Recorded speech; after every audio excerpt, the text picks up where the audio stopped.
Hello everyone, जय श्री कृष्ण। क्या हालचाल? बढ़िया, फाइन। चलिए, तो आज अपन कोऑर्डिनेशन के बारे में डिस्कस करेंगे। कोऑर्डिनेशन कंपाउंड्स, कोऑर्डिनेशन केमिस्ट्री के बारे में कि भाई इसमें क्या इंपॉर्टेंट है, क्या इंपॉर्टेंट नहीं है। लेकिन उससे पहले मैं आपको एक बहुत इंपॉर्टेंट और बहुत ही इंटरेस्टिंग फैक्ट बता दूं। क्या कि लास्ट ईयर 2023 में जनवरी और अप्रैल दोनों सेशन को मिलाकर के केमिस्ट्री के जितने भी क्वेश्चन आए थे उनमें टॉप 3 में इनऑर्गेनिक के 2 चैप्टर थे। एक था कोऑर्डिनेशन और एक था एस ब्लॉक, और एक चैप्टर था बेटा ऑर्गेनिक से जनरल ऑर्गेनिक केमिस्ट्री। यानी कि टॉप 3 में, यानी कि जो सबसे ज्यादा जहां से क्वेश्चन आए थे उनमें टॉप 3 में 2 चैप्टर किससे थे? इनऑर्गेनिक से, और एक चैप्टर था बेटा किससे? ऑर्गेनिक से। उससे भी मजेदार बात यह है कि अगर पूरी केमिस्ट्री के सारे क्वेश्चन इकट्ठे कर लिए जाएं तो सबसे ज्यादा जो क्वेश्चन आए थे, टॉप 3 में जो क्वेश्चन आए थे उनमें सबसे टॉप 1 पे जो चैप्टर था वो था आपका कोऑर्डिनेशन। तो आपको बता दूं भाई, चाहे मेंस हो चाहे एडवांस हो, भरपूर क्वेश्चन आते हैं।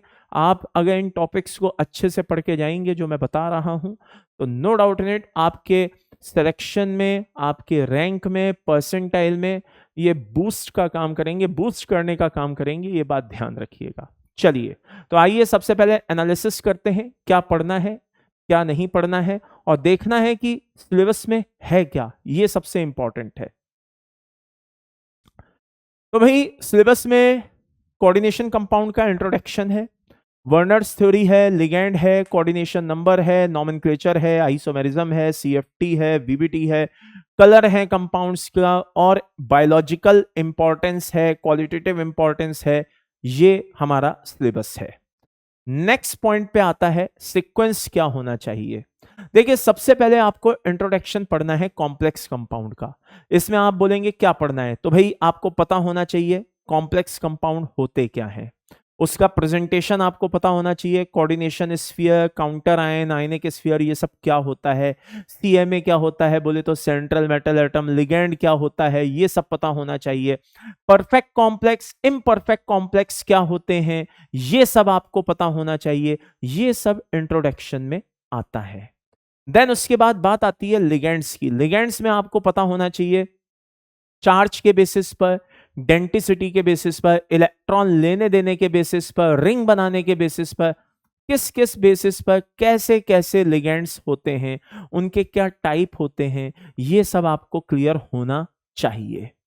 सिनर्जिक बॉन्डिंग, यूं कहिए कि कॉम्प्लेक्स कंपाउंड की बैक बॉन्डिंग आपको पता होनी चाहिए। स्पेशली आपको सिनर्जिक बॉन्डिंग का इफेक्ट पता होना चाहिए कि जब किसी मॉलिक्यूल में सिनर्जिक बॉन्डिंग होती है तो उस वजह से मॉलिक्यूल में bond length, bond order, vibrational frequency, इन सब पे क्या इंपैक्ट आता है। तो सिनर्जिक बॉन्डिंग में ये सब कुछ आता है जो आपको पता होना चाहिए। नेक्स्ट आता है बेटा EAN, बोले तो इफेक्टिव एटॉमिक नंबर। कई तरह के कॉम्प्लेक्स होते हैं, ठीक है। सिंपल कॉम्प्लेक्स भी होते हैं, नॉर्मल जैसे K4FeCN6, उनका EAN आपको निकालना आना चाहिए। मल्टी पॉली न्यूक्लियर कॉम्प्लेक्स होते हैं, यानी कि जिनमें एक से ज्यादा सेंट्रल मेटल एटम होते हैं। फॉर एग्जांपल जैसे कि Fe2CO9, ये एक तरह का पॉली न्यूक्लियर कॉम्प्लेक्स है। कुछ ऐसे भी कॉम्प्लेक्स होते हैं जिनमें क्या कहते हैं, ऑर्गेनिक लिगेंड्स होते हैं जो पाई इलेक्ट्रॉन डोनेशन का काम करते हैं। जैसे जी सॉल्ट को ले लीजिए, KPtCl3C2H4। ओके, अब इसमें C2H4 जो है ये पाई इलेक्ट्रॉन डोनर का काम कर रहा है। तो ऐसे केसेस में EAN कैसे निकाला जाता है, क्या किया जाता है, इन सब पे आपकी पकड़ अच्छी होनी चाहिए। बात आती है IUPAC की। नॉमेनक्लेचर आपको बहुत डेप्थ में पता होना चाहिए कि किसकी नेमिंग कैसे होती है, कब एट आता है, कब एट नहीं आता है, कब साइनाइड को साइनाइडो बोल दिया जाता है। ये सारी चीजें आपको क्लियर होनी चाहिए। आइसोमेरिज्म बेटा बहुत ही इंटरेस्टिंग और बहुत ही इंपॉर्टेंट टॉपिक है, हर साल इसमें से क्वेश्चन आए।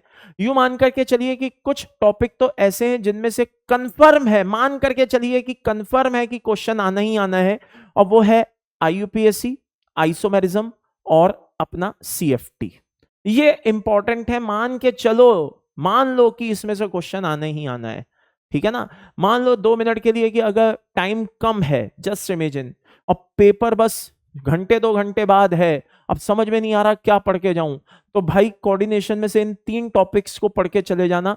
किस्मत खराब होगी तभी इसमें से नहीं आएगा, नहीं तो 99% चांस है कि आखिरी जाते जाते ये 3 टॉपिक भी देख करके दोबारा से चले गए तो मान के चलिए कि आपका वहां पे क्वेश्चन क्लिक हो जाएगा, सॉल्व हो जाएगा।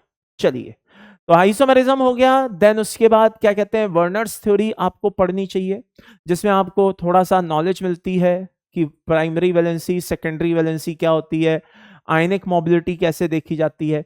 वीबीटी पढ़िए, वीबीटी के बाद CFT पढ़िए, उसके बाद स्टेबिलिटी ऑफ कॉम्प्लेक्स पढ़िए, और एंड में जाकर के कॉम्प्लेक्स के कलर पढ़िए। चार्ज ट्रांसफर क्या होता है, DD ट्रांजिशन क्या होता है, विबग्योर से कैसे कलर निकाला जाता है, ये सारी चीजें आपको पता होनी चाहिए। तो ये सीक्वेंस है बेटा। इसके बाद बात आती है हॉट टॉपिक्स की। तो भाई हॉट टॉपिक्स की बात आती है तो पहले ही बोल दिया मैंने, CFT VBT बहुत इंपॉर्टेंट है, जिनमें से सबसे ज्यादा क्वेश्चन आने के चांस रहते हैं। फिर लिगेंड्स से भी क्वेश्चन आते रहते हैं अक्सर। फिर आइसोमेरिज्म है, IUPAC है, इनमें से, यानी कि ये टॉप 4 मैक्सिमम क्वेश्चंस को कवर करते हैं टॉपिक्स, ये टॉप 4, ठीक है। देन उसके बाद बात आती है बेटा, जस्ट अ सेकंड, देन उसके बाद बात आती है Werner's theory, stability of complex compound, colour of complex compound, और then introduction of complex compound. यानी कि शुरू के 4 टॉपिक्स जो है वो सबसे ज्यादा क्वेश्चंस को कवर कर जाते हैं, सबसे ज्यादा क्वेश्चन आने की पॉसिबिलिटी उन्हीं में से रहती है। तो मेरे हिसाब से आपको ये अच्छे से समझ में आ गया होगा कि सिलेबस क्या है, क्या सीक्वेंस है, किस लेवल पे किस तरह से पढ़ के जाना है, एंड ये भी समझ में आ गया होगा कि इंपॉर्टेंट टॉपिक्स कौन कौन से हैं। ओके, चलिए अब एक क्वेश्चन देखे लेते हैं। क्वेश्चन क्या है जरा ध्यान से देखिए, इस तरह के क्वेश्चंस आते हैं। Define the denticity of ligand. मैंने कहा ना लिगेंड्स के बारे में क्वेश्चन आता है। Define the denticity of ligand in given complex compound of coordination number of central atom और आयन इज 6। मान लीजिए कोऑर्डिनेशन नंबर 6 है जो कि फिक्स है। तो अब आपको लिगेंड की डेंटिसिटी देखनी है। तो लिगेंड की डेंटिसिटी अगर आपको देखनी है तो एक पॉइंट हमेशा ध्यान रखना, क्या, 1 donor atom equal to 1 lone pair. ये बहुत ही शानदार पॉइंट है। जिन बच्चों को समस्या आती है ना कि यार कौन सा लिगेंड कितने लोन पेयर देता है, कैसे पता करूं, ये वो फलाना ढिमाका, ऐसी प्रॉब्लम आती है ना जिन बच्चों को, उनके लिए बाय गॉड ये बहुत शानदार पॉइंट है। जितने डोनर एटम होंगे हर एक donor atom maximum 1 lone pair देगा। 1 donor atom equal to 1 lone pair. कहीं आपको ऐसा नहीं देखने को मिलेगा कि एक ही डोनर एटम से 2 लोन पेयर भाग रहे होंगे। 1 donor atom equal to 1 lone pair, ये फिक्स है, ये बात ध्यान रखिएगा। तो आइए जरा देखे लेते हैं। एक अमोनिया है, 1 लोन पेयर देता है, 5 अमोनिया 5 लोन पेयर देंगे। अब हमें तो कोऑर्डिनेशन नंबर 6 फिक्स रखना है, तो सल्फेट से हम कितना लोन पेयर निकालना चाहेंगे, 1। तो सल्फेट की जो डेंटिसिटी है वो कितनी होगी, यहां पर 1। यहां पे 4 अमोनिया 4 लोन पेयर देते हैं, हाँ या ना, तो 4 अमोनिया 4 लोन पेयर देते हैं, तो एक सल्फेट जो है बेटा वो क्या करना चाहेगा, जरा ध्यान से देखना, 2 लोन पेयर इससे अपन लेना चाहेंगे, है ना। 4 अमोनिया 4 लोन पेयर, तो कोऑर्डिनेशन नंबर 6 हमें फिक्स रखना है, यानी कि यहां पे सल्फेट 2 लोन पेयर दे रहा होगा। ऑक्सिलेट की बात करें, इसमें 2 डोनर एटम है, दोनों 1-1 लोन पेयर देंगे, तो एक ऑक्सिलेट जो होता है वो बाइडेंटेट होता है। क्या होता है, बाइडेंटेट, यानी कि 2 डेंटिसिटी। EN को ले लीजिए, ये भी बाइडेंटेट होता है, यहां पे भी इसकी 2 होगी। एक EDTA को लीजिए, EDTA कैसा है भाई, यहां पर 6 लोन पेयर देने में लगा हुआ है।